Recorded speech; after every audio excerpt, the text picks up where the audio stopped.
പുൽമെത്തയിൽ മലർന്നു കിടന്നു. ആകാശത്തിൽ നിന്നും മേഘകഷ്ണങ്ങൾ മഞ്ഞുതുണ്ടുകളായി താഴെ ഇറങ്ങി. നിങ്ങളുടെ പേരെന്താണ്? അവൾ ചോദിച്ചു. പേരറിഞ്ഞിട്ട് എന്തിനാണ്? പേരറിയാതെ പിന്നെ? നിക്കാഹ് കഴിക്കുമ്പോൾ പേര് വേണ്ടേ? വേണോ? അയാൾ പുഞ്ചിരിച്ചു. വേണം. ആദ്യം നിർബന്ധം പിടിച്ചു. അത്ര നിർബന്ധമാണെങ്കിൽ എന്നെ ഉഹുറു എന്ന് വിളിച്ചോളൂ. സ്വാതന്ത്ര്യം എന്നർത്ഥമുള്ള ഉഹുറു. ഷംന ഹിഷാം എഴുതിയ ഊദ് എന്ന ഈ പുസ്തകത്തിലെ ഏതാനും വരികളാണ് ഞാൻ പറഞ്ഞത്. എനിക്ക് ഏറ്റവും ഇഷ്ടപ്പെട്ട ഒരു തീമാണ് ഇതിനകത്തുള്ളത്, പ്ലോട്ടാണ് ഇതിനകത്തുള്ളത്. പറയാനാണെങ്കിൽ ഞാൻ ഗന്ധർവൻ എന്ന സിനിമ എല്ലാവരും കണ്ടിട്ടുണ്ടാവും. ഒന്നിലേറെ തവണ കണ്ടിട്ടുള്ള ഒരു മൂവിയാണത്. കാരണം എന്താ? അതിന്റെ പ്ലോട്ടാണ് ഒരു കന്യകയും ഗന്ധർവനും തമ്മിലുള്ള ബന്ധവും, പിന്നെ അത് പ്രണയമാവുന്നതും, പിന്നെ അവരുടെ ജീവിതം വളരെ വിരഹമാവുന്നതും, അങ്ങനെയൊക്കെയുള്ളതാണ് ആ ഒരു സിനിമയിലെ പ്ലോട്ട്. ഇവിടെ നേരെ തിരിച്ചാണ്. കുറച്ച് നല്ല നല്ല മുഹൂർത്തങ്ങളിലേക്കാണ് ഇത് അവസാനിക്കുന്നത്.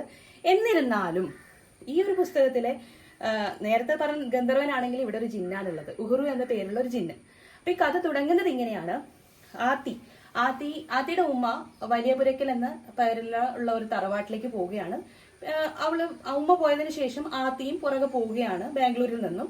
പോയി കഴിയുമ്പം അവിടെയുള്ള പരിസരങ്ങളൊക്കെ അവൾക്ക് വളരെ ഇഷ്ടപ്പെടുകയാണ്. കാരണം നല്ല ബ്യൂട്ടിയുള്ള, നല്ല നേച്ചർ ഫ്രണ്ട്ലി ആയിട്ടുള്ള ഒരു ഏരിയ ആണത്.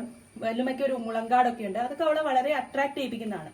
പിന്നെ ഈ വലിയപുരയ്ക്കൽ വീട്ടില് അല്ലെങ്കിൽ തറവാട്ടിൽ താമസിക്കുന്നവരാണെങ്കിൽ വല്ലുമയും മൂത്തുമ്മയും അതുപോലെ തന്നെ നിസ്കരിക്കണ അമ്മായി എന്നൊക്കെ പറയുന്ന ഒരാളൊക്കെ ഉണ്ട്. അങ്ങനെ ഇവർ 3 പേരാണ് അവിടെ സ്ഥിരമായിട്ട് താമസിക്കുന്നത്. അവിടെ ചെന്ന് കഴിയുമ്പോൾ കുറെ കാര്യങ്ങൾ അവൾക്ക് ഇഷ്ടപ്പെടുന്ന കാര്യങ്ങൾ ഉണ്ടാവും.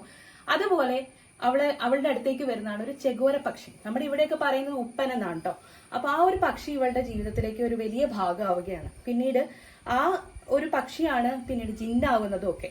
അങ്ങനെ കുറെ കാര്യങ്ങൾ ഇതിനകത്ത് നടക്കുന്നുണ്ട്. എല്ലാം കൂടി പറഞ്ഞു കഴിഞ്ഞാൽ പിന്നെ വായിക്കുന്നവരുടെ രീതിയിൽ അത് വരില്ല, ആ ഒരു രസം വരില്ല. അപ്പോൾ എന്തായാലും തീർച്ചയായിട്ടും നിങ്ങൾ വായിക്കേണ്ട ഒരു പുസ്തകമാണ്. നിങ്ങൾക്ക് ഒരുപാട് ഇഷ്ടമാകും. ഈ പുസ്തകം DC ബുക്സ് ആണ് പബ്ലിഷ് ചെയ്തിരിക്കുന്നത്. അതുപോലെ തന്നെ 150 രൂപയാണ് ഈ പുസ്തകത്തിന്റെ വില.